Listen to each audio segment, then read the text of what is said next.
Olá, eu sou o professor Nelson Célio de Mesquita Rocha, professor da FAECAD e da cadeira de Teologia e Ecologia. Esta é a aula de número 15, e este é o vídeo 1 da matéria Teologia e Ecologia. Prezados alunos e alunas, estamos chegando ao final da matéria e precisamos concluir este assunto tão importante da teologia, do curso de teologia, e desejamos a todos, assim, que todos tenham paciência, tenham perseverança e tenham vontade de estudar. Muito bem, então vamos à aula neste vídeo 1 da aula 15 de Teologia e Ecologia. Muito bem. Dando continuidade ao assunto das aulas passadas, do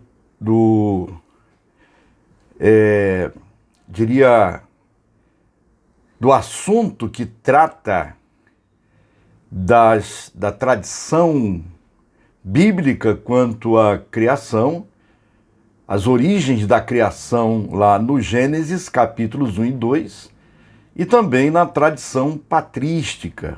Então vimos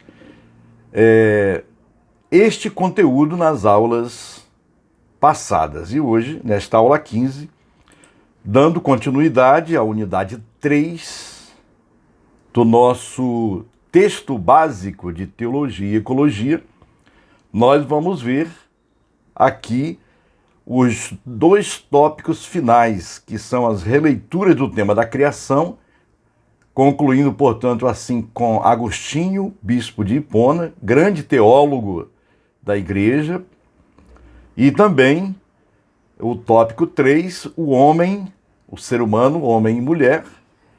Eles são convidados, ou o ser humano é convidado a receber a positividade da criação e habitar a realidade. Muito bem. Tópico 2 da unidade 3, releitura ou releituras do tema da criação. Temos aí a figura de Agostinho, grande personagem do início da Idade Média. A teologia de Agostinho, de 354 a 430, portanto, Agostinho vive entre dois séculos, que é o século IV e o século V, demonstra melhor que a de Orígenes, que vimos na aula passada, a ruptura que institui uma história em sua positividade. Ela testemunha melhor que aquela as mutações que seguiram quanto ao refletir sobre Deus, sobre o Criador, observando-se dois momentos essenciais acerca de uma teologia da criação. Portanto, a teologia de Agostinho, ela é muito mais cheia de informações, muito mais rica, vasta, do que propriamente a de Orígenes. Há uma frase aqui de Agostinho que eu quero citar para vocês, entre aspas: não há lugar para a sabedoria onde não há paciência. Uma bela frase do bispo de Hipona, que vem muito ao encontro da nossa realidade hoje como seres humanos. Então, sobre a teologia de Agostinho, seguem-se dois pontos do pensamento do bispo de Hipona, considerando-se dois momentos essenciais, profundos. Primeiro, tempo e eternidade ou a ruptura da cronologia, índice de uma ruptura da continuidade do ser. Agostinho escreveu a propósito de Gênesis 1:1: Tu criaste a terra e o céu no princípio, referindo-se ao Criador. Ele retoma a compreensão não temporal de principium, que se tem encontrado no pensamento de Orígenes e que tem traduzido Ambrósio. Ambrósio foi um dos teólogos também próximo a Agostinho, que a criação de Deus não toma lugar senão através de um vínculo, de um suceder no tempo, senão no tempo e lugar precedidos, criados por Deus. Que fazia Deus antes de criar a terra e o céu? Que fazia Deus antes de criar a terra e o céu? Tal é a grande questão crítica. Esta é uma pergunta que partia dos maniqueus. Lembram dos maniqueístas de Mani? Nós já refletimos sobre Mani, uma religião. A religião maniqueísta surgiu por volta lá do século III, onde Mani era seu expoente, seu líder, e o maniqueísmo cria em duas realidades, o bem e o mal, antagônicos, com os mesmos poderes. E esta é uma pergunta que partia dos maniqueus. Todavia, Agostinho visava conquistar uma posição teológica, no sentido de afirmar que a vontade de Deus não é uma criatura, é anterior a toda criatura, pois nada seria criado se antes não existisse a vontade do Criador. Essa vontade pertence à própria substância de Deus. Antes, a vontade de Deus, depois, a criação. Há uma diferença entre tempo e eternidade, segundo Agostinho. Para Agostinho, há essa diferença. Na eternidade, nada passa, tudo é presente.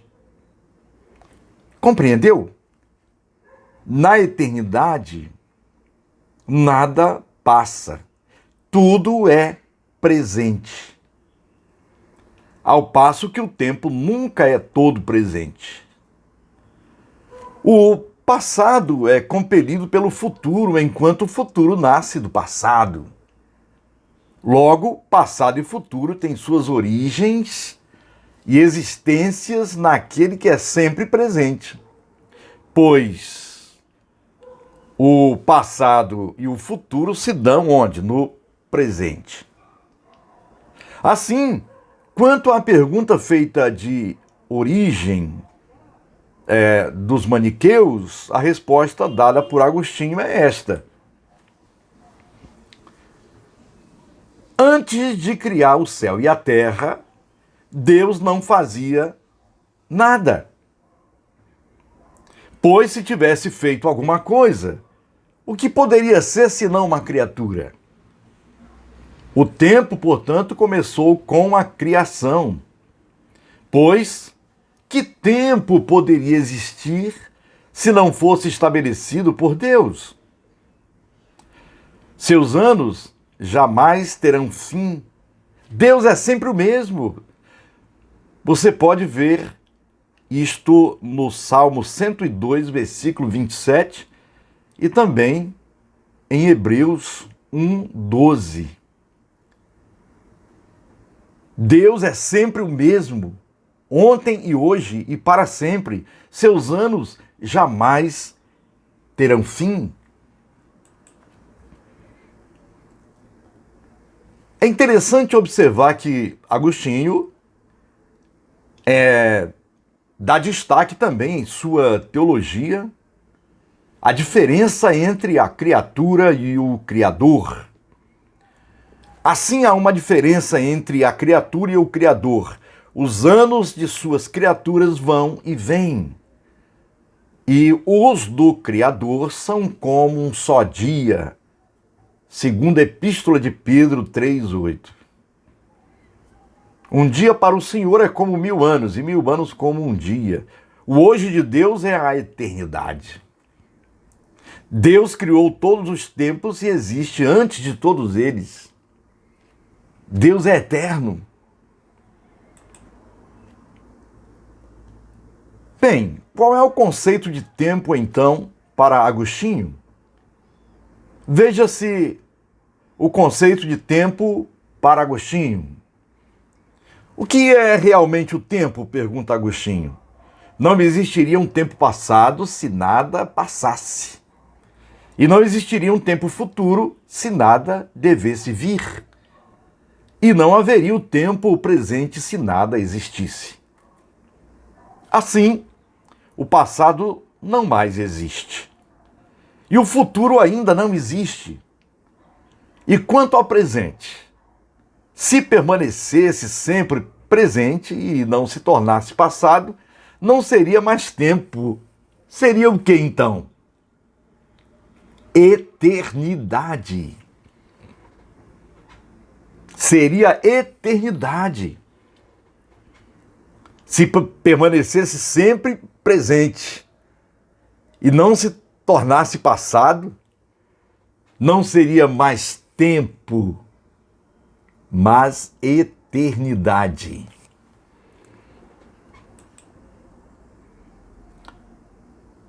Portanto, somente se pode falar verdadeiramente da existência do tempo, senão enquanto tende a não existir. Originalmente, o tempo está ligado a evento, e pois ao mundo, e também à criação. Pergunta Agostinho que ao tempo. Quando quero explicá-lo, diz ele, não acho explicação. Se o passado é o que eu do presente lembro, e o futuro é o que eu do presente antecipo, não seria mais certo dizer que o tempo só é presente? Mas quanto dura o presente? Pergunta Agostinho. Para Agostinho, o presente ocupa uma posição central, porque é nele que se pode verificar que existe um passado e um futuro também. O tempo não pode ser medido no sentido de afirmar que o passado ou o futuro sejam mais longos ou mais breves, porque só se pode avaliar o passado ou predizer o futuro mediante os fatos presentes. Para Agostinho, naturalmente, nós sabemos disto, os tempos são 3. O presente dos fatos passados, o presente dos fatos presentes e o presente dos fatos futuros. Estes tempos estão presentes na mente. O presente do passado é o quê? Para Agostinho, é a memória. O presente do presente é a visão. E o presente do futuro é a espera, a esperança. Pode-se entrar num mundo que não está mais em relação com o nome e nele é entendido, mas com o princípio e a história.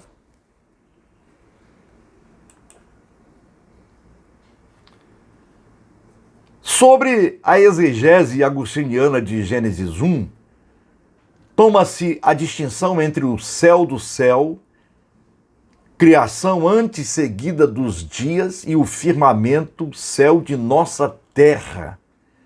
Criação de segundo dia que não é senão a terra.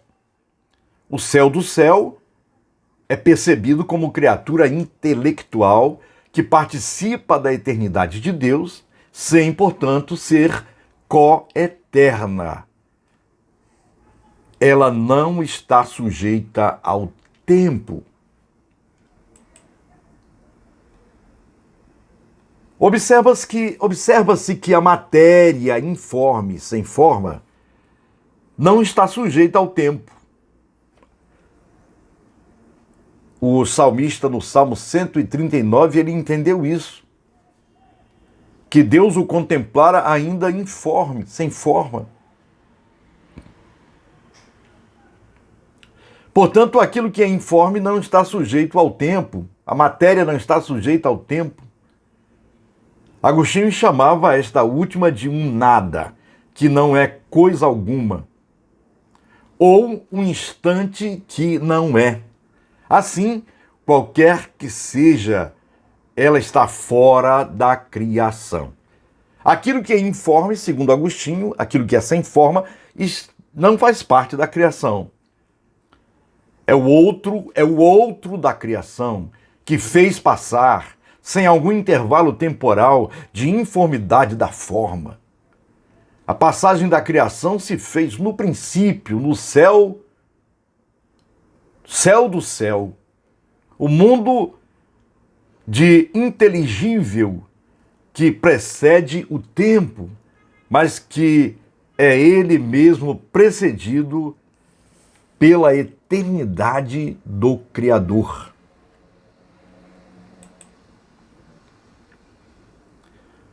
Agostinho reconhecia e professava com intensa admiração a transição de uma forma para outra nos elementos da criação, pois se fazia por meio de algum ser informe e não pelo nada absoluto. Por mais que sua mente fizesse suposições, o que a ela estava determinada era apenas saber.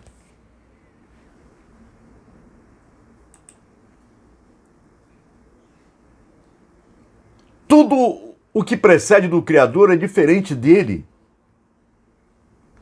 Lá no seu íntimo havia a reflexão que não cessava.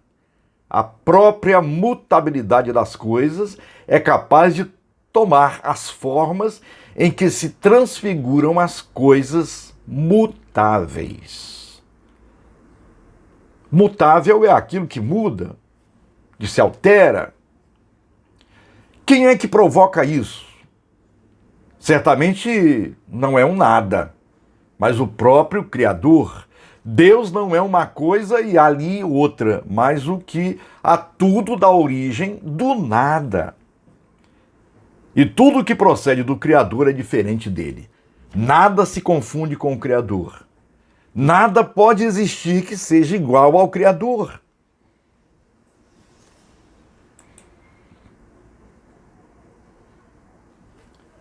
Agostinho e sua hermenêutica. Vamos ver isto no próximo vídeo, vídeo 2 da nossa aula 15. Até lá, então.